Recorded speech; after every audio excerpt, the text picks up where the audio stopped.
നമസ്കാരം. The middle ഗ്രൗണ്ടിലേക്ക് വീണ്ടും സ്വാഗതം. സംസ്ഥാന സർക്കാരിൻ്റെ നവകേരള സദസ്സ് വിജയകരമായി പുരോഗമിച്ചു കൊണ്ടിരിക്കുകയാണ്. കോട്ടയം ജില്ല പിന്നിട്ട് ഇടുക്കി ജില്ലയിൽ പ്രവേശിച്ചു നവകേരള സദസ്സ്. എന്തായാലും ഇതിൽ ലഭിക്കുന്ന പരാതികൾ, നിരവധി പരാതികളാണ് നവകേരള സദസ്സിൽ ലഭിച്ചുകൊണ്ടിരിക്കുന്നത്. എന്നാൽ ഇതിൽ ലഭിക്കുന്ന പരാതികൾക്ക് കൃത്യമായ പരിഹാരമുണ്ടാകുന്നില്ല, അല്ലെങ്കിൽ പരാതികൾ വഴിമാറിയാണ് സഞ്ചരിക്കുന്നത്. സെക്രട്ടേറിയറ്റിലേക്ക് പോകേണ്ട പരാതികൾ കണ്ണൂർ കോർപ്പറേഷനിലേക്കാണ് എത്തിയത്. അങ്ങനെയുള്ള വിവാദങ്ങളും വാർത്തകളുമൊക്കെ നിരവധിയായിട്ട് വന്നിരുന്നു കഴിഞ്ഞ ദിവസങ്ങളിൽ. എന്നാൽ പൊതുജനങ്ങളിൽ നിന്ന് പരാതി സ്വീകരിക്കലല്ല ഈ യാത്രയുടെ ലക്ഷ്യമെന്ന് മുഖ്യമന്ത്രി അർത്ഥശങ്കയ്ക്കിടയില്ലാത്ത വിധം വ്യക്തമാക്കുകയും ചെയ്തിട്ടുണ്ട്. പിന്നെ എന്താണ് ഈ യാത്രയുടെ ഒരു ലക്ഷ്യം എന്ന കാര്യത്തിൽ ഇപ്പോഴും അവ്യക്തതയുണ്ട്. ഭയങ്കര രസമാണ്. കാര്യം ഈ പഴയ നമ്മുടെ മനസ്സിലുള്ളത് ജനസമ്പർക്ക പരിപാടിയാണ്. അതെ, അതായത് അതുമായിട്ടാണ് പലപ്പോഴും താരതമ്യം ചെയ്യുന്നത്. നമ്മൾ എന്ന് വെച്ചാൽ ജനം താരതമ്യം ചെയ്യുന്നത്. കാര്യം ഈ ജനസമ്പർക്ക പരിപാടിയിൽ ഉമ്മൻചാണ്ടി മുഖ്യമന്ത്രി ആയിരിക്കും നടത്തിയ ജനസമ്പർക്ക പരിപാടിയിൽ അങ്ങനെ കെട്ടിക്കിടന്ന ഫയലുകളിൽ ഉറങ്ങിക്കിടന്ന പല പരാതികളും ഉടനടി തീർപ്പായി. പിന്നെ പൊടി തട്ടിയെടുത്ത് ഉടനടി തന്നെ തീരുമാനമാക്കി. കെട്ടിക്കിടക്കായിരുന്നു. ഉടനടി എന്ന് പറയുമ്പോൾ ഓൾറെഡി കുറച്ച് കാലമായിട്ട് പലയിടത്തും തടഞ്ഞു പോയ ഫയലുകളാണ്, തടഞ്ഞു പോയ ആവശ്യങ്ങളാണ്, പലരുടെയും ജീവൽ പ്രശ്നങ്ങളാണ്. അപ്പം അതിന് സമാനമായ ഒന്നാണ് ഈ നവകേരള സദസ്സ് കൊണ്ട് ഉദ്ദേശിക്കുന്നതെന്നാണ് ജനം കരുതിയത്. അതുകൊണ്ടാണ് അവർ കെട്ടുകണക്കിന് പരാതിയുമായിട്ട് ഈ പറഞ്ഞ നവകേരള സദസ്സിൽ വർഷങ്ങളായിട്ടുള്ള അവരുടെ പരാധീനതകളും പ്രശ്നങ്ങളും ബാക്കി അതിൻ്റെ പൊളിറ്റിക്കൽ വിഷയങ്ങളൊക്കെ വേറെയാണ്. ഈ പറഞ്ഞതുപോലെ പ്രത്യേകിച്ച് രാഷ്ട്രീയ ചായ്വുകളോ അങ്ങനെയൊന്നുമില്ല. ജീവിച്ചു പോകണം മുന്നോട്ട്. സഹായിക്കാൻ ആര് വരുന്നോ അവരുടെ അടുത്ത് എന്താണ് പരാതികളുടെ കൂമ്പാരം അതിൻ്റെ കെട്ടഴിക്കാൻ വേണ്ടിയിട്ട് പോകുന്ന സാധാരണ മനുഷ്യൻ നവകേരള സദസ്സിലും കുറേ ആൾക്കാർ പോയിട്ടുണ്ട്, പരാതികളൊക്കെ ആയിട്ട് പോയിട്ടുണ്ട്. അപ്പോൾ ഈ പരാതി സ്വീകരിക്കപ്പെടുന്നില്ല കാര്യമായിട്ട് ഈ പറഞ്ഞതുപോലെ ചില പ്രശ്നങ്ങളുണ്ട് എന്ന് പറഞ്ഞപ്പോൾ മുഖ്യമന്ത്രി പറഞ്ഞൊരു മറുപടിയാണ് വളരെ രസകരമായിട്ട് തോന്നിയത്. അതല്ല ഞങ്ങളുടെ പണി, ഈ പരാതി സ്വീകരിക്കാനല്ല ഇങ്ങനൊരു നവകേരള സദസ്സ് എന്ന് പറഞ്ഞൊരു പരിപാടിയായിട്ട് ബസ് പിടിച്ച് ഞങ്ങൾ ഇറങ്ങിയേക്കുന്നത്. 1 കോടിയുടെ ബസ്സും ഞങ്ങളിങ്ങനെ മണ്ഡലം തോറും കയറി ഇറങ്ങുന്നത് നിങ്ങളുടെ പരാതി സ്വീകരിക്കാനല്ല. പരാതി പൊതുജനങ്ങൾക്ക് മനസ്സിലായില്ല എന്ന് മാത്രമല്ല, ഇത് പരാതി സ്വീകരിക്കലല്ല ഇതിൻ്റെ ലക്ഷ്യമെന്ന് അദ്ദേഹം പലതവണ പറഞ്ഞിട്ടുണ്ട്. കഴിഞ്ഞ ദിവസം കോട്ടയത്തെത്തിയപ്പോൾ അവിടെ അധ്യക്ഷ പ്രസംഗമാണെന്ന് തോന്നുന്നു, മുഖ്യമന്ത്രിക്ക് മുന്നേ സംസാരിച്ച തോമസ് ചാഴിക്കാടൻ MP ഇതേക്കുറിച്ച് പരാതി സ്വീകരിക്കലാണ് ഈ യാത്രയുടെ ലക്ഷ്യം എന്ന രീതിയിലായിരുന്നു അവിടെ സംസാരിച്ചത്. പരസ്യമായി ആ വേദിയിൽ വെച്ച് മുഖ്യമന്ത്രി തോമസ് ചാഴിക്കാടനെ തിരുത്തി, അദ്ദേഹത്തെ അപമാനിച്ചു, അവഹേളിച്ചു എന്നൊക്കെയാണ് UDF-കാരൊക്കെ ഇപ്പോൾ വിലപിക്കുന്നത്. അത് വേറെ, പരസ്യമായി തിരുത്തി ഇദ്ദേഹത്തിന് ഇത് അറിഞ്ഞുകൂടായിട്ടാണ് പരാതി സ്വീകരിക്കലല്ല ഈ യാത്രയുടെ ലക്ഷ്യമെന്ന് അദ്ദേഹം പറയുകയുണ്ടായി. അതായത് എനിക്കോ ബിനോയ്ക്കോ അല്ലെങ്കിൽ ഇവിടുത്തെ മറ്റ് സാധാരണക്കാരായ ആളുകൾക്കോ മാത്രമല്ല, LDF-ൻ്റെ ഘടകകക്ഷിയായ കേരള കോൺഗ്രസ്സിലെ ഒരു MP പോലും, അദ്ദേഹം പോലും തെറ്റിദ്ധരിച്ചിരുന്നത് പരാതി സ്വീകരിക്കാനാണ് ഈ യാത്ര നടത്തുന്നത് എന്നതായിരുന്നു. പിന്നെ ഈ ജനസമ്പർക്ക പരിപാടിയുമായിട്ട് ഒരു തരത്തിലും ഇതിനൊരു താരതമ്യമില്ലെന്ന് തോന്നുന്നു. ഇപ്പോൾ അത് മനസ്സിലാകുന്നുണ്ട്. മാത്രമല്ല, ഇതിൽ മുഖ്യമന്ത്രിയോ മന്ത്രിമാരോ ആരും ഈ പൊതുജനങ്ങളെ കാണുന്നില്ല. അവർ സംസാരിക്കുന്നത് തിരഞ്ഞെടുക്കപ്പെട്ട പൗരപ്രമുഖരുമായിട്ട് മാത്രമാണ്. ഒരുപക്ഷെ ഈ ജനസമ്പർക്ക പരിപാടി എന്ന് പറഞ്ഞൊരു സംഗതി ഉമ്മൻചാണ്ടി നടത്തുമ്പോൾ ശരിക്കും വ്യക്തിപരമായിട്ട് എനിക്ക് തോന്നിയിട്ടുണ്ട്, ഈ കെട്ടിക്കിടക്കുന്നത് കൊണ്ടല്ലേ ഇങ്ങനെ ചെയ്യേണ്ടി വന്നത്, അത് സർക്കാരിൻ്റെ പിടിപ്പുകേടല്ലേ എന്നൊക്കെ തോന്നിയിട്ടുണ്ട്. പക്ഷേ പിന്നീട് ഓരോ ജനസമ്പർക്ക പരിപാടിയിലും അതിങ്ങനെ ഡേറ്റ് നേരത്തെ ഫിക്സ് ചെയ്തിട്ട് മന്ത്രിസഭയടക്കം അവിടെ പോവുകയാണല്ലോ ചെയ്യുന്നത്. ഒരു ദിവസം ഇന്ന സ്ഥലത്ത് അവിടെ മുഖ്യമന്ത്രി ഉണ്ടാവും, മന്ത്രിമാരുണ്ടാവും, കളക്ടർ ഉണ്ടാവും, SP ഉണ്ടാവും, എല്ലാ വകുപ്പുകളുടെയും തലവന്മാരുണ്ടാവും. അവിടെ വെച്ച് തന്നെ പ്രശ്നങ്ങൾ തീർപ്പാക്കുന്നു. അന്ന് എത്ര പരാതികളാണ് പരിഹരിക്കപ്പെട്ടത് എന്ന് ഓർക്കുമ്പോൾ ഇപ്പോൾ നടക്കുന്നത് ജനസമ്പർക്ക പരിപാടി അല്ല, അല്ലെങ്കിൽ അതിന് സമാനമായ ഫലം കൊടുക്കുന്നത് എന്തെങ്കിലും അല്ല എന്നൊരു ബോധ്യം വരികയാണ്. വലിയ ബഹുമാനത്തോടെ ജനസമ്പർക്ക പരിപാടിയെ ഇപ്പോൾ കാണാൻ എനിക്ക് തോന്നുന്നു എന്നുള്ളതാണ് അതിനകത്ത് ഒരു പ്രധാനപ്പെട്ട കാര്യം. എന്ന് മാത്രമല്ല, മുഖ്യമന്ത്രി ഇത് പരാതി കൊടുക്കാനുള്ള സ്ഥലമല്ല എന്ന് പറയുമ്പോൾ തന്നെ കൂടെ പറയുന്നുണ്ട്, പരാതി സ്വാഭാവികമായിട്ടും അതിൻ്റെ ഒരു ഭാഗം മാത്രമാണ് പരാതി സ്വീകരിക്കുക എന്നുള്ളത്. അതിപ്പോൾ മന്ത്രിമാർ എവിടെ പോയാലും പരാതിയായിട്ട് ആൾക്കാർ വരും, അതിൻ്റെ ഭാഗമായിട്ടാണ് ഈ പറഞ്ഞ പരാതി സ്വീകരിക്കുന്നത്. അപ്പോൾ പിന്നെ എന്താണ് ഈ പറഞ്ഞ നവകേരള സദസ്സിൻ്റെ ലക്ഷ്യം? അത് ആൾക്കാർക്ക് മനസ്സിലായിട്ടില്ല എന്ന് മുഖ്യമന്ത്രിക്ക് മനസ്സിലായതുകൊണ്ടാകും അദ്ദേഹം അതൊന്നും കൂടെ വിശദീകരിക്കുന്നുണ്ട്. കേരളം നേരിടുന്ന പ്രശ്നങ്ങൾ ഞങ്ങൾ ജനങ്ങളോട് സംസാരിക്കാനാണ് വരുന്നതെന്ന്. ഇനി അതിൻ്റെ കമൻറ്റുകളൊക്കെ ഭയങ്കര രസമാണ് സോഷ്യൽ മീഡിയയിൽ. അതിൻ്റെ താഴെ വരുന്നത് താങ്കളാണ് ഇവിടുത്തെ ഏറ്റവും വലിയ പ്രശ്നം എന്നൊക്കെയാണ് കമൻറ്റുകൾ വരുന്നത്. അത് ഓരോ കമൻറ്റ് ഇടുന്നവരുടെ രാഷ്ട്രീയമായിരിക്കാം അതിനകത്തുള്ളത്, അതെന്തെങ്കിലും ആയിക്കോട്ടെ, രാഷ്ട്രീയവും നർമ്മബോധവും ഒക്കെ ഉണ്ടാവും. അതിൻ്റെ വഴിക്ക് പൊയ്ക്കോട്ടെ, നമ്മളത് പറയുന്നില്ല, അതല്ലല്ലോ ഇതിൻ്റെ കാതൽ. എന്താണ് ഈ നവകേരള സദസ്സ് കൊണ്ട് ഉദ്ദേശിക്കുന്നത് എന്ന് ജനങ്ങൾക്ക് ഇതുവരെ മനസ്സിലായിട്ട് പോലുമില്ല എന്നാണ് ഈ പറഞ്ഞതിൻ്റെ അർത്ഥം. അവിടെ ഞാൻ ഇടപെടും. ജനങ്ങൾക്ക് മാത്രമല്ല, തോമസ് ചാഴിക്കാടൻ MP പോലും മനസ്സിലായിട്ടില്ല. അല്ല, അത് ആ മനസ്സിലാക്കായിക അല്ലെങ്കിൽ അങ്ങനെ മനസ്സിലാക്കിയിട്ടില്ല എന്നുള്ള ആ ഒരവസ്ഥ അതാണ് നിലവിലെ അവസ്ഥയെങ്കിൽ ഇത്രയും ദിവസം പൊടിച്ച കാശ് അതിന്റെ അവസ്ഥ എന്താണ്? വിഫലമായി പോയില്ല, ഇത്രയും കാശ് വെറുതെ ആയി പോയില്ല. കാശ് പൊടിക്കൽ മാത്രമോ? ഇത്രയും ദിവസമായിട്ട് സെക്രട്ടേറിയറ്റിൽ ഒരു പണിയും നടക്കുന്നില്ലെന്നാണ് വരുന്ന വാർത്തകൾ. പൊളിച്ച സ്കൂളിന്റെ മതിലുകൾ. അതെ, ഈ പറഞ്ഞതുപോലെ മുഖ്യമന്ത്രി പോകുന്നിടത്തെല്ലാം ഒന്നീ കരിങ്കൊടി, ഇപ്പൊ ഏറ്റവും അവസാനം ഷൂസുമായിട്ട് കുറേ രക്ഷാപ്രവർത്തനങ്ങൾ നടന്നു. പ്രതിപക്ഷത്തിന്റെ ഒരു ഗ്യാങ്, പ്രതിപക്ഷ പ്രതിഷേധത്തിന്റെ ഒരു ശബ്ദം, ഒരു സ്വരം കേരളത്തിലുടനീളം ഈ ബസ്സിനെ പിന്തുടർന്ന് പോകുന്നുണ്ട്.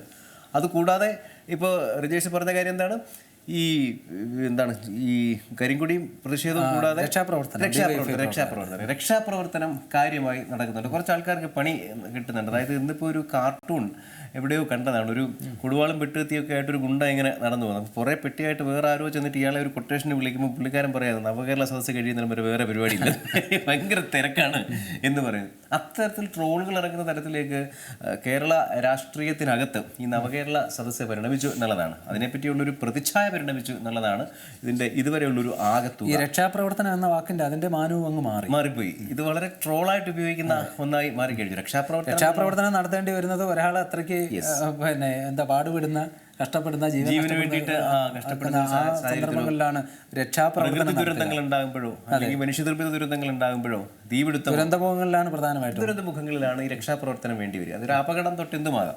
അപ്പം ആ രക്ഷാപ്രവർത്തനം എന്ന വാക്കിന്റെ അർത്ഥം തന്നെ അതിന്റെ ഒരു മാനം അങ്ങ് മാറി. അല്ല, എൻ്റെ ഒരു സംശയം, മുഖ്യമന്ത്രി ഇതൊക്കെ ആസ്വദിക്കുകയാണോ എന്നാണ് എനിക്ക് തോന്നുന്നത്. കാര്യം ഈ പറഞ്ഞതുപോലെ അദ്ദേഹം ഈ നവകേരള സദസ്സിനെതിരായിട്ടുള്ള പ്രതിഷേധത്തിന്റെ ഭാഗമായി കരിങ്കൊടിയുമായി ചാടി വീണ യൂത്ത് കോൺഗ്രസിന്റെ പ്രവർത്തകരെ ഡിവൈഎഫ്ഐക്കാർ പിടിച്ചിട്ട് മർദ്ദിക്കുമ്പോൾ ഇതൊരു രക്ഷാപ്രവർത്തനമായിരുന്നു എന്ന് യാതൊരു ഭാവഭേദവും മുഖത്തില്ലാതെ പറയുന്നു, ആവർത്തിക്കുകയും ചെയ്യുന്നു. പക്ഷേ മുഖ്യമന്ത്രി അങ്ങനെ പറയുമ്പോഴും ആഭ്യന്തര വകുപ്പിന്റെ മന്ത്രി കൂടിയായ അദ്ദേഹത്തിന്റെ കീഴിലുള്ള പോലീസുകാർ ഈ രക്ഷാപ്രവർത്തകർക്കെതിരെ കേസെടുത്തിട്ടുണ്ട്. അല്ല, അതാണ് ഞാൻ പറഞ്ഞത്. മുഖ്യമന്ത്രി അതിനെ അങ്ങനെ വിശദീകരിച്ചുകൊണ്ട് ജനത്തെ പരിഹസിക്കുകയാണോ എന്നെനിക്കൊരു സംശയം. പരിഹാസ്യനാവുകയാണോ അത് വേറെ കാര്യം. ഞാൻ പറഞ്ഞത് പക്ഷേ അത്തരം ഇതൊന്നും അറിയാത്തതുപോലെ ഒരു മുലകുടി മാറാത്തൊരു കുട്ടി ചില കാര്യങ്ങളിൽ പറയും പോലെ ഇതൊരു രക്ഷാപ്രവർത്തനമാണെന്നൊക്കെ ഒരു എളുപ്പമില്ലാതെ പറയുമ്പോൾ അദ്ദേഹം ജനത്തെ അറിഞ്ഞുകൊണ്ട് നിങ്ങളെ ഞാൻ പരിഹസിക്കുക തന്നെയാണ്, നിങ്ങൾ എന്താണെന്ന് വെച്ചാൽ എന്ന മട്ടിലാണോ അദ്ദേഹം പെരുമാറുന്നതെന്നൊരു സംശയം എനിക്ക് തോന്നുന്നുണ്ട്. അത്ര വിലയില്ലാത്ത ഒരു സമൂഹമായിട്ടാണ്. എന്തായാലും അത്തരം കൗതുകരമായ കുറെ കാര്യങ്ങൾ ഇനിയുണ്ട്. ഭാഗമായിട്ട് വന്നിട്ടുണ്ട്. ഗ്യാസ് മാറ്റാൻ പറഞ്ഞതിന് അല്ല, ഇപ്പോൾ വന്നിട്ടുണ്ട്. ഈ ഇറച്ചിക്കടകൾ മൂടിയിടണമെന്ന ഒരു വിചിത്രമായ നിർദ്ദേശവുമായിട്ട് അധികൃതർ വന്നിട്ടുണ്ട്. അതായത് കായംകുളത്ത് ആണ് ഈ ഒരു സംഭവം നടക്കുന്നത്. കായംകുളത്ത് അടുത്ത ദിവസങ്ങളിൽ ഇത് നടക്കാൻ പോവുകയാണ്, നവകേരള സദസ്സ്. അപ്പോൾ അതിൻ്റെ ആ വേദിയുടെ 50 മീറ്റർ അകലെയാണ് ഇറച്ചി മാർക്കറ്റുള്ളത്. അപ്പോൾ ഇവിടെ ഈ പരിപാടിക്ക് എത്തുന്ന ആളുകൾക്കും അവിടെ എത്തുന്ന മുഖ്യമന്ത്രിക്കും പരിവാരങ്ങൾക്കും ഒക്കെ ഈ ഒരു 50 മീറ്റർ അപ്പുറത്ത് ഒരു ഇറച്ചിക്കടയുണ്ട്, ഇറച്ചി മാർക്കറ്റുണ്ട് എന്നത് ബുദ്ധിമുട്ടുണ്ടാവും. അതുകൊണ്ട് നിങ്ങൾ ഈ ഇറച്ചി മാർക്കറ്റ് മൂടിയിടണം. എന്താണ് അവിടുത്തെ ബുദ്ധിമുട്ടെന്ന് എനിക്ക് മനസ്സിലാക്കി. ഇറച്ചിക്കട വാതിക്കെ ചില പട്ടി പൂച്ചയൊക്കെ വന്നിട്ടുണ്ട്. നിങ്ങളൊക്കെ അതിനകത്ത് വന്ന് കയറി ഒന്ന് മേടിച്ചാണോ, അതോ ഇനി ഇറച്ചിക്കടയിൽ ഇരിക്കുന്ന പിച്ചാത്തി എടുത്തുകൊണ്ട് ആരെങ്കിലും വലിയ വെട്ടുകത്തിയൊക്കെ ഉണ്ടാകുന്ന സ്ഥലമാണ്. ഇനി അങ്ങനെ അതാണ് ഈ ഏറ്റവും കൗതുകകരമായ പുതിയ നിർദ്ദേശം. ഇതിന് അധികൃതർ ഇങ്ങനെ ഒരു വിശദീകരണം നൽകുന്നുണ്ട്. പക്ഷേ ഇതിങ്ങനെ മൂടിയിട്ട് കഴിഞ്ഞാൽ ഞങ്ങൾക്ക് എങ്ങനെ കച്ചവടം നടത്താൻ പറ്റുമെന്ന ചോദ്യമാണ് അവർ പറഞ്ഞിരിക്കുന്നത്. ഇത് അവിടെ എത്തുന്ന ജനങ്ങൾക്കും മുഖ്യമന്ത്രിക്കും മറ്റു ആളുകൾക്കും ഒക്കെ, അവിടെ എത്തുന്നവർക്കൊക്കെ ഇത് ബുദ്ധിമുട്ടുണ്ടാകും. ഇവിടെ അതവർ പറഞ്ഞിട്ടില്ല. ബുദ്ധിമുട്ട് എന്താണെന്ന് പറഞ്ഞിട്ടില്ല. അപ്പോൾ അതാണ് ബുദ്ധിമുട്ടുണ്ടാവും, അതുകൊണ്ട് ഇത് മൂടിയിടണം എന്നാണ് അവർ പറയുന്നത്. മൂടിയിടാൻ ബുദ്ധിമുട്ടാണ് എന്നുള്ളത് ഇറച്ചിക്കടക്കാരും അറിയിച്ചിട്ടുണ്ട്. ഞങ്ങൾക്ക് കച്ചവടം നടക്കില്ലല്ലോ മൂടിയിട്ട് കഴിഞ്ഞാൽ. അല്ല, മൂടിയിട്ടാൽ കച്ചവടം നടക്കില്ല. ഇനി പറഞ്ഞ പോലെ അത്യാവശ്യക്കാരൻ മൂടിയിട്ടാലും മൂടിയുടെ അപ്പുറത്തൂടെ പോയി, നമുക്ക് അങ്ങനെയാണല്ലോ. ഈ പറഞ്ഞ പോലെ നമുക്കറിയാം ഇന്നടത്തിന്റെ സാധനം ഉണ്ട്, അവിടെ ഒരു തടസ്സം ഉണ്ടെങ്കിൽ നമ്മൾ അത്യാവശ്യമാണെങ്കിൽ നമ്മൾ മറ്റേ വഴി കൂടെ ഒക്കെ പോയി വന്ന് ഈ സാധനം വാങ്ങിക്കും. പക്ഷേ ഇതാണോ ബുദ്ധിമുട്ട്? അല്ല, ബുദ്ധിമുട്ടാണെങ്കിൽ നമ്മൾ ആവശ്യക്കാരനാണെങ്കിൽ പോയി വാങ്ങിക്കും, അത് വേറൊരു കാര്യം. പക്ഷെ എനിക്ക് മനസ്സിലാകാത്തത് എന്ത് ബുദ്ധിമുട്ടാണ് ഉണ്ടാകുന്നത് എന്ന് വിശദീകരിച്ചിട്ടില്ല എന്നുള്ളതാണ് കാര്യം. ഇങ്ങനൊരു കാര്യം ചെയ്യാൻ പറയുമ്പോൾ നിങ്ങൾ അങ്ങ് ചെയ്തോണ്ടാൽ മതി, അത് എന്തിനാണെന്ന് ഇങ്ങോട്ട് ചോദിക്കണ്ട എന്ന് പറയുന്നതിനാണ് ഈ ഫാസിസം എന്ന് പറയുന്നത്. എറണാകുളത്ത് എത്തിയപ്പോഴും നടപ്പാക്കുമ്പോഴാണ് സംശയം, എന്തിനാണ് വിശദീകരണം കൊടുക്കണ്ടേ എന്ത് കാര്യത്തിനും, എല്ലാം ഇതാതെ ഏകാധിപത്യം ഭരണമൊന്നുമില്ല. അല്ല, ഇങ്ങനെയൊക്കെ മൂടിയിട്ടും സ്കൂളിൻ്റെ മതിൽ പൊളിച്ചും ഗ്യാസ് വെച്ച് കുക്ക് ചെയ്യരുത് എന്ന് പറഞ്ഞും ഒക്കെ ഇത് നടത്തിയിട്ട് അത് പരാതി സ്വീകരിക്കാനല്ല എന്നുകൂടി പറയുമ്പോൾ പിന്നെ അതിൻ്റെ ഉദ്ദേശ ലക്ഷ്യം എന്താണെന്നാണ് മനസ്സിലായത്. പിന്നെന്തിനാണ് ജനത്തിൻ്റെ അടുത്തേക്ക് പോകുന്നത്? ജനം നിങ്ങളുടെ ചപ്പടാച്ചി കേൾക്കാനല്ല ഇരിക്കുന്നത്. എന്താണ് നിങ്ങൾ മുഖ്യമന്ത്രിയും മന്ത്രിമാരും ചെയ്യുന്നത്? എല്ലാ സ്ഥലത്തും പോയി പൗരപ്രമുഖരുമായി ഒരുമിച്ചിരുന്ന് പ്രാതൽ കഴിക്കുന്നു, വിഭവസമൃദ്ധമായ ഭക്ഷണം കഴിക്കുന്നു എന്നതിനപ്പുറത്തേക്ക് എനിക്കൊരു സംശയം, എല്ലാ ദിവസവും പ്രഭാത സവാരിക്ക് ഇറങ്ങുമ്പോൾ മാധ്യമങ്ങൾക്ക് വൈറ്റ് കൊടുത്ത് കാര്യങ്ങളോട് പ്രതികരിക്കുന്നു. ഇവരിങ്ങനെ സാധാരണ ഡ്രസ്സിലല്ലാതെ അവരെ പ്രഭാത സവാരിക്ക് ഇറങ്ങുന്ന ഡ്രസ്സിൽ മാധ്യമങ്ങളോട് സംസാരിക്കുന്നു. ഒരു രസം ഈ ടി വിയിലൊക്കെ ഇങ്ങനെ നിറഞ്ഞു നിൽക്കുക, എന്തൊക്കെയോ ചെയ്യുന്നു അവർക്ക് തന്നെ ഒരു തോന്നുന്നു. അതിനേക്കാൾ വലിയ രസമായിരുന്നു ആലുവയിൽ നവകേരള സദസ്സ് നടക്കുന്ന വേദിക്കരികിൽ ഗ്യാസ് ഉപയോഗിച്ച് പാചകം ചെയ്യരുതെന്ന് അന്ന് കഴിഞ്ഞ ദിവസം പോലീസ് നോട്ടീസ് നൽകിയത്. മറ്റെവിടെയെങ്കിലും ഭക്ഷണം പാകം ചെയ്ത് ഹോട്ടലിലെത്തിച്ച്, ബിനോയ് ഈ പറഞ്ഞതുപോലെയുള്ള കാര്യം തന്നെ, മറ്റെവിടെയെങ്കിലും പാചകം ചെയ്തിട്ട് അത് ഹോട്ടലിലെത്തിച്ച് നിങ്ങൾക്ക് കച്ചവടം നടത്താം, അല്ലാതെ ഈ വേദിയുടെ പരിസരത്ത് ഗ്യാസ് ഉപയോഗിച്ച് മുഖ്യമന്ത്രി അതെ അതിനുള്ള മുൻകരുതലെടുക്കണമല്ലോ. ഇനിയുണ്ട്. പിന്നെ നവകേരള സദസ്സ് നടക്കുന്ന ദിവസം ജോലിക്കെത്തുന്ന തൊഴിലാളികൾ പോലീസ് സ്റ്റേഷനിലെത്തി താൽക്കാലിക തിരിച്ചറിയൽ കാർഡ് കൈപ്പറ്റണം. ആലുവ ഈസ്റ്റ് പോലീസിന്റെ നോട്ടീസിലാണ് ഇതൊക്കെ പറഞ്ഞിരുന്നത്. അതാണ് പറഞ്ഞത്, ജനം പുഴു സമാനനാണ് അവരെ സംബന്ധിച്ചിടത്തോളം. നമ്മൾ കേൾക്കുക. ഇന്ന് ഹൈക്കോടതിയുടെ ഒരു ചോദ്യം ഉണ്ടായിട്ടുണ്ട്. നവകേരള സദസ്സിനായി സ്കൂൾ മതിൽ പൊളിക്കുന്നത് സംബന്ധിച്ച് ചോദ്യവുമായി ഹൈക്കോടതി. സ്കൂൾ മതിൽ പൊളിക്കുന്നത് എന്തിനാണെന്ന് കോടതി ചോദിച്ചു. നാട്ടുകാർ കുറേ ദിവസമായിട്ട് ചോദിച്ചുകൊണ്ടിരിക്കുന്ന ചോദ്യം ഇന്ന് കോടതി ചോദിച്ചു. അല്ല, ഞങ്ങൾ കെട്ടിക്കൊടുക്കുന്നുണ്ടല്ലോ എന്ന് മറുപടി ഉണ്ട്. പൊതുഖജനാവിലെ പണമല്ലേ ഇതിന് ചെലവഴിക്കുന്നതെന്നും കോടതി വിമർശിച്ചു. പൊളിക്കാനും കെട്ടാനും നമ്മുടെ കാശാണ്. സംഭവിച്ചു പോയെന്നായിരുന്നു സർക്കാരിന്റെ മറുപടി എന്നാണ് ഒരു വാർത്തയിൽ കാണുന്നത്. സിനിമയിൽ പറയും പോലെ ഒന്നുറക്കെ കരഞ്ഞിരുന്നെങ്കിലേ സംഭവിക്കത്തില്ലായിരുന്നു. കൊല്ലം ചക്കുവള്ളി ക്ഷേത്രം മൈതാനത്തെ നവകേരള സദസ്സ് മാറ്റണമെന്ന ഹർജിയിലാണ് കോടതിയുടെ ഈ വിമർശനം. ആരാണ് നവകേരള സദസ്സിന്റെ ചുമതല വഹിക്കുന്നതെന്ന് ചോദിച്ച കോടതി ചീഫ് സെക്രട്ടറിയെ കേസിൽ കക്ഷി ചേർക്കാനും സൈറ്റ് പ്ലാൻ ഹാജരാക്കാനും നിർദ്ദേശിച്ചിട്ടുണ്ട്. എന്തായാലും ഇത് കൊല്ലത്തെയാണ്. കൊല്ലം എത്തുമ്പോഴേക്കും പല സ്കൂളിൻ്റെയും മതിലുകൾ ഇതിനോടകം പൊളിച്ചു കഴിഞ്ഞിട്ടുണ്ട്. അടുത്തത് ഇപ്പോൾ യൂത്ത് കോൺഗ്രസിലെ നേതാക്കന്മാരെ പലരെയും കരുതൽ തടങ്കലിൽ വെക്കാൻ പോകുമെന്ന് പറയുന്നത്. ഈ നവകേരള യാത്ര കടന്നു പോകുന്ന വഴികളിൽ കരിങ്കൊടി അല്ലെങ്കിൽ ഷൂസെയർ പ്രതിഷേധങ്ങൾ ഭയന്നിരിക്കുന്നു, സർക്കാർ ഭയന്നിരിക്കുന്നു എന്നുള്ളതിൻ്റെയാണ്. കരുതൽ തടങ്കല ഈ മുഖ്യമന്ത്രി പോകുന്ന വഴിക്കാരും പ്രതിഷേധിക്കാതിരിക്കാൻ വേണ്ടിയിട്ട് ഇവരെയൊക്കെ പിടിച്ച് വീട്ടിലടങ്കലാക്കുമോ എനിക്കറിഞ്ഞുകൂടാ, അല്ലെങ്കിൽ പിടിച്ച് ജയിലിൽ കൊണ്ടിടുമോ? കൊള്ളാം, നല്ല ജനാധിപത്യമാണ് നടക്കുന്നത് കേരളത്തിൽ. അല്ല, അപ്പോൾ ഇങ്ങനെ ഇവരെയൊക്കെ കരുതൽ തടങ്കലിൽ വെച്ച് കഴിഞ്ഞാൽ ഡിവൈഎഫ്ഐക്കാർക്ക് ഈ രക്ഷാപ്രവർത്തനം നടത്താനുള്ളൊരു അവസരമാണ് ഇതോടുകൂടി നഷ്ടമാകുന്നത്. ഒരു ഘട്ടം കഴിയുമ്പോൾ ഈ ബംഗാളിലെ കാര്യമൊക്കെ പറഞ്ഞ പോലെ ആ ഒരു അവസ്ഥയിലേക്ക് കാര്യങ്ങൾ എത്തും. പിന്നെ ഡിവൈഎഫ്ഐക്കാർ തമ്മിലടിക്കേണ്ടി വരും. കാര്യം സത്യത്തിൽ ഇവിടെ സംഭവിക്കുന്ന ഒരു കാര്യം എന്ന് പറഞ്ഞാൽ ഒരു ഭരണകൂടത്തിനും ഇത്ര മൃഗീയ ഭൂരിപക്ഷം കിട്ടരുത്. പ്രതിപക്ഷം ഇല്ലാതായി പോകുന്ന അവസ്ഥയുണ്ട്. അവർ ജനത്തിൻ്റെ തന്നെ തെറ്റാണിത്. അതായത് ഒരു ഭരണകൂടത്തിന് 140 സീറ്റുള്ളിടത്ത് LDF ഭരിക്കാൻ ഏൽപ്പിക്കുമ്പോൾ അല്ലെങ്കിൽ UDF ഭരിക്കാൻ ഏൽപ്പിക്കുമ്പോൾ ഇവർ തമ്മിലുള്ള വ്യത്യാസം വളരെ നേരിയതാകുന്നതായിരിക്കും ഒരുപക്ഷെ ജനത്തിന് നല്ലത്. അല്ലെങ്കിൽ ഇതുപോലെ വളരെ ഏകാധിപത്യപരമായ കാര്യങ്ങൾ മുന്നോട്ട് പോകും. പ്രതിപക്ഷത്തിന് ഒന്നും ചെയ്യാൻ സാധിക്കില്ല. നിയമപരമായും ചെയ്യാൻ സാധിക്കില്ല. കാര്യം നിയമസഭയിൽ പോയിരുന്ന ഒച്ച ഉണ്ടാക്കിയാൽ പോലും ചീവീട് കരയും പോലെ ദുർബല ശബ്ദമായിട്ട് അതവിടെ നിൽക്കും. അപ്പുറത്ത് സിംഹഗർജനങ്ങൾ ഒരുമിച്ച് വരും. അപ്പോൾ ഇവരുടെ ശബ്ദത്തിന് ശക്തിയില്ലാതെ വരികയും ഇവരുടെ ആവശ്യങ്ങൾക്ക് വിലയില്ലാതെ വരികയും ചെയ്യും. ഭരണപക്ഷം അവർ മെജോറിറ്റി ആയതുകൊണ്ട് അവരുടെ ഉദ്ദേശങ്ങൾ അവർ നടപ്പാക്കും. അപ്പം അങ്ങനൊരു സാഹചര്യം കേന്ദ്രത്തിലും കേരളത്തിലും ഉണ്ടായിരുന്നാണ് ജനാധിപത്യവാദി എന്നുള്ള നിലയ്ക്ക് എനിക്ക് പറയാനുണ്ടായത്. ഇത്രയും മൃഗീയമായ ഭൂരിപക്ഷം ഒരു സർക്കാരിനും ആരും കൊടുക്കരുത്. കേന്ദ്രത്തിലും കൊടുക്കരുത്, സംസ്ഥാനങ്ങളിലും കൊടുക്കരുത്. അത് ജനത്തിനെ തന്നെ ബാധിക്കും. ഒരു പാർട്ടിക്കും കൊടുക്കരുത്. എന്തായാലും ഈ നവകേരള സദസ്സ് പുരോഗമിക്കട്ടെ. നമുക്കിനി അടുത്ത വാർത്തയിലേക്ക് പോയാൽ അത് BJPയുമായി ബന്ധപ്പെട്ടാണ്. BJPയുടെ സംസ്ഥാന തലത്തിൽ, സംഘടനാ തലത്തിൽ എടുത്തിരിക്കുന്ന ഒരു വലിയ തീരുമാനം, ഒരു വലിയ മാറ്റം. നടൻ ദേവനെ BJP സംസ്ഥാന ഉപാധ്യക്ഷനായിട്ട് നിയമിച്ചിരിക്കുകയാണ്. സംസ്ഥാന അധ്യക്ഷൻ K. സുരേന്ദ്രനാണ് ഇക്കാര്യം അറിയിച്ചത്. 2004 കേരള പീപ്പിൾസ് പാർട്ടി എന്ന പേരിൽ പാർട്ടി രൂപീകരിച്ചുകൊണ്ടായിരുന്നു ദേവൻ ഈ പൊതുരംഗത്തേക്ക് അല്ലെങ്കിൽ രാഷ്ട്രീയ രംഗത്തേക്ക് എത്തിയത്. 2 തെരഞ്ഞെടുപ്പിൽ അങ്ങനെ അദ്ദേഹം മത്സരിക്കുകയും ചെയ്തിട്ടുണ്ട് ഈ കേരള പീപ്പിൾസ് പാർട്ടിയുടെ. അപ്പോൾ ഏതാനും വർഷങ്ങൾക്ക് മുമ്പാണ് അദ്ദേഹം ഈ കേരള പീപ്പിൾസ് പാർട്ടി BJPയിൽ ലയിച്ചത്. BJPയിൽ ലയിച്ചെങ്കിലും ദേവന് കാര്യമായ സ്ഥാനമാനങ്ങളൊന്നും പാർട്ടിയിൽ നൽകിയിരുന്നില്ല.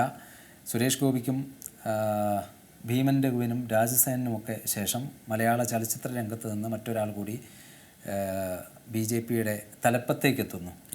മറ്റാർക്കും ഇത്രത്തോളം സംഘടനാ തലത്തിൽ ഇത്ര വലിയ ചുമതല സുരേഷ് ഗോപിക്കല്ലാതെ മറ്റു 2 പേർക്കും ഉണ്ടായിരുന്നില്ല. ദേവനെ സംസ്ഥാന വൈസ് പ്രസിഡന്റ് ആക്കിയിരിക്കുകയാണ്. ദേവൻ എന്ത് ചെയ്യും എന്നുള്ളത് ദേവൻ പ്രൂവ് ചെയ്യേണ്ടുന്ന ഒന്നാണ്. എന്തായാലും ഏറ്റവും ഒടുവിലുണ്ടായിരുന്ന 2 വരവുകാരും അവർ പോക്കുകാരും കൂടായിരുന്നു. വന്നു, കുറച്ചു കാലം നിന്നു, അവർ പോയി.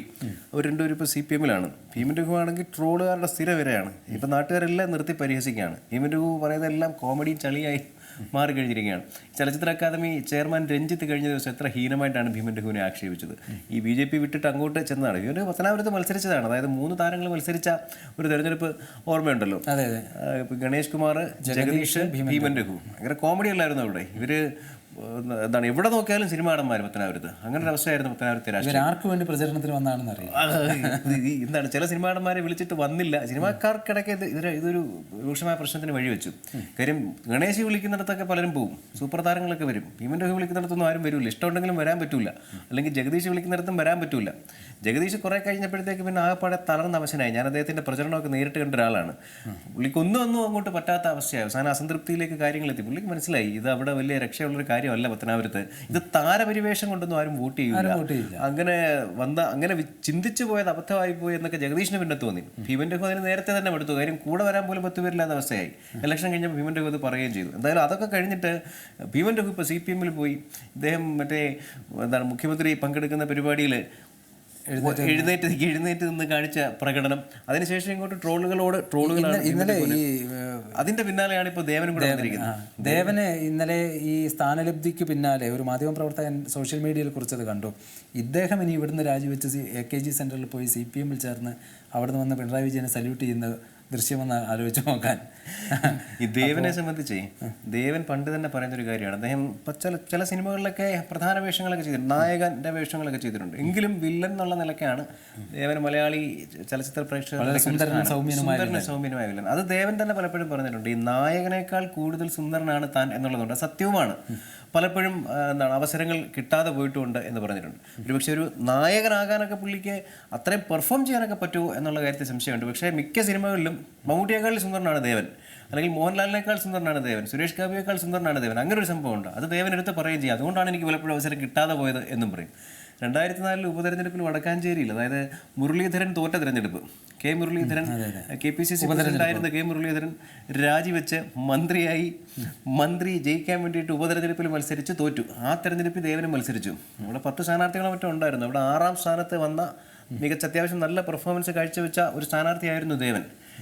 10ാം സ്ഥാനം എന്ന് പറയുമ്പോൾ അവിടെ UDF, LDF, BJP, അതിനുശേഷമാണ് അദ്ദേഹം രൂപീകരിച്ച പുതിയ party KPP, Kerala people's party. ഇപ്പൊ എന്തായാലും ഇപ്പൊ ആശാൻ ഈ BJP സംഗതി പാർട്ടി അങ്ങ് ലയിപ്പിച്ചു എന്നാണ് പറയുന്നത്. അതായത് BJP ചേർന്നോ? അല്ല, BJP ചേർന്നല്ല, ഞാനും എൻ്റെ പാർട്ടിയും കൂടെ BJP ലയിക്കുകയാണ് ഉണ്ടായത്. ദേവൻ ലയിക്കുമ്പോൾ തന്നെ പാർട്ടി ലയിച്ചു. കാര്യം ഈ പറഞ്ഞ പോലെ വലിയ വേരുകളുള്ള ഒരു പാർട്ടിയൊന്നും അല്ലല്ലോ. ദേവനെ ഉപയോഗിച്ച് എന്തായിരിക്കും ഇനി BJP ഇവിടെ നടത്താൻ പോകുന്നത് എന്നുള്ളതാണ്. അല്ല, ഇവിടെ നമ്മൾ പറഞ്ഞ ഈ ഭീമൻ രഘുവിൻ്റെയോ അല്ലെങ്കിൽ രാജസേനൻ്റെയോ പോലെയല്ല താൻ എന്നാണ് ദേവൻ തന്നെ പറയുന്നത്. കാരണം അവരൊക്കെ ഈ ഒരു സിനിമാ നടൻ എന്നൊരു പരിവേഷവുമായി രാഷ്ട്രീയത്തിലേക്ക് വന്നതാണ്. താൻ അങ്ങനെയല്ല എന്ന്, തനിക്കിങ്ങനെ സ്വന്തമായിട്ട് ഒരു പാർട്ടി രൂപീകരിച്ച് പ്രവർത്തിച്ചതിൻ്റെയും മത്സരിച്ചതിൻ്റെയും ഒക്കെ പാരമ്പര്യമുണ്ടെന്നൊക്കെയാണ് അദ്ദേഹം പറയുന്നത്. എന്തായാലും ദേവൻ പറഞ്ഞത് തന്നെ നമുക്കൊന്ന് കേൾക്കാം. ഞാൻ പറഞ്ഞ ജനങ്ങൾ തമ്മിലുള്ള അകൽച്ചയുണ്ട്. ഇപ്പോൾ ഈ കേരളത്തിലെ ഏറ്റവും വലിയ പ്രശ്നം എന്താണെന്നറിയോ? ഒരു മതം വേറൊരു മതത്തിന് ഇഷ്ടമില്ല, ആ മതം വേറൊരു മതത്തിന് ഇഷ്ടമില്ല. അപ്പോൾ എൻ്റെ ഒരു ദൗത്യം ഈ മതങ്ങൾ തമ്മിലുള്ള ഒരു ബ്രിഡ്ജാണ്, ഒരു പാലം. അവരുടെ ആകാംക്ഷകൾ, അവരുടെ സംശയങ്ങൾ തീർക്കാനായിട്ട് ഞാൻ വിചാരിച്ചാൽ നടക്കും. അവർക്ക് കാലാകാലങ്ങളിൽ ഉണ്ടാക്കിയിട്ടുള്ള മീഡിയ ആൻഡ് ഓപ്പോസിഷൻ പാർട്ടികൾ ഉണ്ടാക്കിയിട്ടുള്ള ഒരു മാനസികമായ അടിമത്തമുണ്ട്. BJPയും RSSും ഭീകരന്മാരാണെന്നുള്ള ഒരു തെറ്റായ ധാരണയുണ്ട്. അതിനെ മാറ്റാനായിട്ട് ആ ഒരു ഫിയറിനെ, ആ അപകടത്തെ മാറ്റാനായിട്ട് എൻ്റെ അഭിപ്രായത്തിൽ BJPയോ RSSോ ശ്രമം നടത്തിയിട്ടില്ല. ഒരു ഹിന്ദു മുസ്ലിംസിനെ ഇന്ത്യയിൽ നിന്ന് ഓടിക്കണം എന്ന് പറയുന്ന ഒരു ഹിന്ദു അല്ലാന്ന്. ഇതെൻ്റെ വാക്കല്ല, മോഹൻ ഭഗവത്ജിയുടെ ഒരു സ്റ്റേറ്റ്മെൻറ്റാണ് ഒരു 4-5 വർഷങ്ങൾക്ക് മുമ്പ്. ഒരു Hindu who wants to send all Muslims from India is not a Hindu എന്ന് ആരാ പറയുന്നത്? മോഹൻ ഭഗവത്ജി, RSSൻ്റെ ഏറ്റവും ടോപ്പ് ലീഡറാണ്. അതിനെ ഫോളോ അപ്പ് ചെയ്യാൻ നമുക്ക് കഴിഞ്ഞില്ല. അതിനെ ഫോളോ അപ്പ് ചെയ്യാനാണ് എൻ്റെ ദൗത്യം കേരളത്തിലോട്ട് വരുമ്പോൾ അപ്പോൾ കേരളത്തിലെ ഭരണം എല്ലാം തികഞ്ഞതാണെന്നാണ് പിണറായി വിജയൻ സർക്കാർ അവകാശപ്പെടുന്നത്. അപ്പോൾ നിങ്ങൾ എങ്ങനെയാണ് അതിനെ വിലയിരുത്തുന്നത്? എല്ലാം തികഞ്ഞതാണെന്ന് മാത്രമല്ല, അദ്ദേഹം എല്ലാം തകർച്ചയിലാണെന്ന് പറയുന്നുള്ളൂ. ദേവൻ BJP-യിൽ വന്നിട്ട് എന്ത് ചെയ്യാനാണ് എന്ന ചോദ്യമായിരുന്നു ബിനോയ് ചോദിച്ചത്. അതിപ്പോൾ വ്യക്തമായല്ലോ. അദ്ദേഹത്തിൻ്റെ ദൗത്യം എന്താണ് BJP-യിൽ അല്ലെങ്കിൽ കേരള രാഷ്ട്രീയത്തിൽ ദേവൻ്റെ ദൗത്യം എന്താണ് എന്ന് അദ്ദേഹം തന്നെ വളരെ വ്യക്തമായിട്ട് ഇവിടെ പ്രതിപാദിക്കുകയുണ്ടായി. ഇവിടെ മതങ്ങൾ തമ്മിലുള്ള സ്പർദ്ധ ഉണ്ട്. ആ സ്പർദ്ധ ഇല്ലാതാക്കുക, അവർക്കിടയിൽ മതങ്ങൾക്കിടയിൽ ഒരു ബ്രിഡ്ജായിട്ട് പ്രവർത്തിക്കുക എന്നതാണ് തൻ്റെ ദൗത്യം. അതിനാണ് BJP-യിൽ ചേർന്നത്. BJP-യിൽ ചേർന്ന് ആ ദൗത്യം നിർവഹിക്കാൻ കഴിയുമെന്നാണ് അദ്ദേഹം പറയുന്നത്. അതാണ് പറയുന്നത്. 2004 അദ്ദേഹം KPP ഉണ്ടാക്കി. ആ രാഷ്ട്രീയ പാരമ്പര്യത്തിൽ നിന്ന് ഇപ്പോൾ 19 വർഷങ്ങൾ കഴിഞ്ഞു. കറക്റ്റ് 20 വർഷം ആകാൻ പോകുന്നു. 2024 ആകുമ്പോൾ 2 പതിറ്റാണ്ട് കൊണ്ട് ഇദ്ദേഹം പഠിച്ചത് ഇതാണ്. കേരളത്തിലെ ഏറ്റവും വലിയ പ്രശ്നം എന്താണെന്നറിയാമോ? എന്നിട്ട് അദ്ദേഹം ചോദിക്കുന്ന ഇതാണ്: മതങ്ങൾ തമ്മിലുള്ള സ്പർദ്ധയാണ്. അതായത് മനുഷ്യൻ്റെ തൊഴിലോ അവൻ്റെ വിശപ്പോ അവൻ്റെ അടിസ്ഥാന ആവശ്യങ്ങളോ അവൻ്റെ തൊഴിലില്ലായ്മയോ അവൻ്റെ ആരോഗ്യ പ്രശ്നങ്ങളോ ഇതൊന്നുമല്ല അദ്ദേഹം കാണുന്ന കേരളത്തിലെ ഏറ്റവും വലിയ പ്രശ്നം. മതങ്ങൾ തമ്മിലുള്ള പ്രശ്നമാണ്. അതങ്ങോട്ട് പരിഹരിക്കാനാണ് ഞാൻ വരുന്നത്. മതങ്ങൾ തമ്മിലുള്ള പ്രശ്നം പരിഹരിക്കണമെങ്കിൽ മതങ്ങൾ ഇല്ലാതാവണം. മതങ്ങളുള്ള കാലത്തോളം മതങ്ങൾ തമ്മിലുള്ള പ്രശ്നങ്ങളും എങ്ങനെ ഉണ്ടാവും? മതങ്ങൾ തമ്മിലുള്ള പ്രശ്നങ്ങൾ ഒരു പരിധിവരെ ഇല്ലാത്തൊരു സ്ഥലമാണ് കേരളം. താരതമ്യേന കേരളത്തിൽ അങ്ങനെയുള്ള പ്രശ്നങ്ങൾ ഇല്ലല്ലോ. എന്നാൽ ചെറിയ മാത്രമല്ല അത് പരിഹരിക്കാനായിട്ട് അദ്ദേഹം BJP-യിൽ ചേർന്ന് അല്ല, ഈ 20 കൊല്ലം ഈ മനുഷ്യൻ ഈ പാർട്ടി കൊണ്ട് എന്താണ് ചെയ്തതെന്നാണ്. ആ പാർട്ടിയാണ് ഇയാൾ നടത്തിക്കൊണ്ടിരുന്ന പാർട്ടി കൊണ്ട് എന്താണ് ചെയ്തതെന്നാണ് എനിക്ക് എൻ്റെ സംശയം. 20 കൊല്ലം കൊണ്ട് ഇദ്ദേഹം പറഞ്ഞ എന്താണ്? മോഹൻ ഭാഗവത് ജിയുടെ ഒരു സ്റ്റേറ്റ്മെൻ്റ് ആണ്. 20 കൊല്ലം കൊണ്ട് ഇയാൾ പഠിക്കുകയായിരുന്നു. സ്വന്തമായിട്ട് ഒരു പാർട്ടി ഉണ്ടാക്കി മറ്റേ പാർട്ടിയുടെ നേതാവ് പറഞ്ഞ് പഠിച്ചുകൊണ്ടിരിക്കുകയായിരുന്നു. എന്തായാലും കൊള്ളാം. ഈ ദേവനെ ഇവർക്ക് പ്രയോജനപ്പെടുമെന്ന് എനിക്ക് തോന്നുന്നു. ഈ വിമൻ്റെ ഹൂം രാജസേനൊക്കെ പോലെ പ്രയോജനപ്പെടുമെന്നാണ് എനിക്ക് തോന്നുന്നത്. അവരുടെ വിടവ് നികത്താൻ ദേവനെ കൊണ്ട് കഴിയും. കൂടുതൽ താരങ്ങളെയും പ്രതീക്ഷിക്കാം രാഷ്ട്രീയ രംഗത്തേക്ക്.